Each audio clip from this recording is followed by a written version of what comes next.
Our country is at the most dangerous level that we've ever been.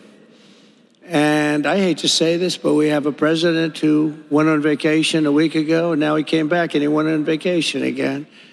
And we have people that are fighting all over the place and threatening our country as we speak. I don't think we've ever been closer to World War III than we are right now.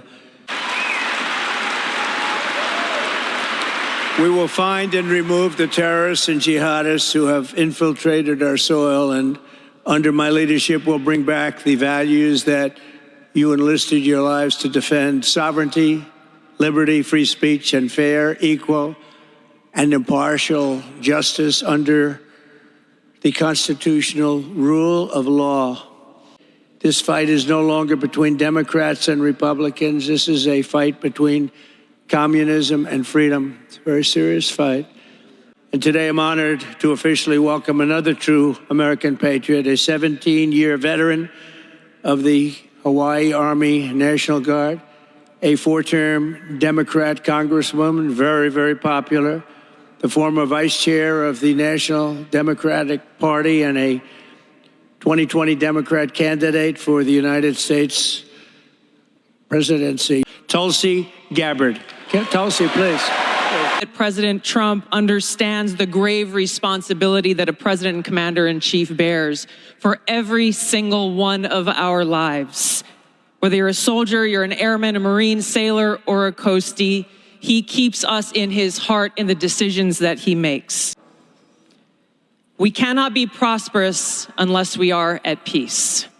And we can't live free as long as we have a government that is retaliating against its political opponents and undermining our civil liberties, weaponizing our very institutions against those they deem as a threat. Kamala Harris has done this over the last 3.5 years. She won't hesitate to continue that if she is elected as president. President Trump has been their first and foremost target in this because they don't want us as voters to even have the option to vote for him. I've been their most recent target, added to a secret domestic terror watch list after exposing the truth about what kind of dangers we would face if Kamala Harris is elected as president. We as Americans must stand together to reject this anti-freedom culture of political retaliation and abuse of power. We can't allow our country to be destroyed by politicians who will put their own power ahead of the interests of the American people, our freedom, and our future.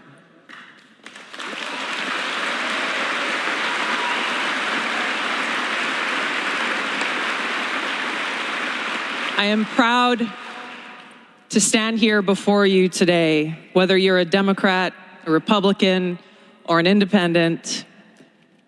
If you love our country, as I do, if you cherish peace and freedom as we do, I invite you to join me in doing all that we can to save our country and elect President Donald J. Trump and send him back to the White House to do the tough work of saving our country and serving the people. Thank you very much. Well, thank you, Tulsi. I heard that might happen, but I wasn't sure. And it happened. Before I even arrive at the Oval Office, shortly after I win the presidency, I will have the horrible war between Russia and Ukraine settled. I'll get it settled very fast. I don't want you guys going over there. I don't want you going over there. And I'm the only candidate in this race who can make this promise. I will prevent, this is for the spouses, I will prevent World War III. Nobody else is going to prevent it. Then I read, Barack Obama is much more popular than Donald Trump. Of course he is. He said, we'll spend all the money. And Obama came in, made a speech. Bush came in, made a speech. I came in and said, you guys owe us a lot of money because we were spending our money. So think of it. They take advantage of us on trade because they are horrible to us on trade. The European nations, horrible. They don't take our farm products. When was the last time you saw a Chevrolet in the middle of Germany? In 2020, when the left-wing mobs came from all over to burn our cities to the ground, Kamala stood with the looters and rioters and raised money to bail out violent criminals all over the jails of Minnesota. She came with money to bail them out. Kamala's running mate, his nickname is Tampon, Tim, but I wouldn't say that, because this group is a little more low-key than the ones I'm used to speaking before.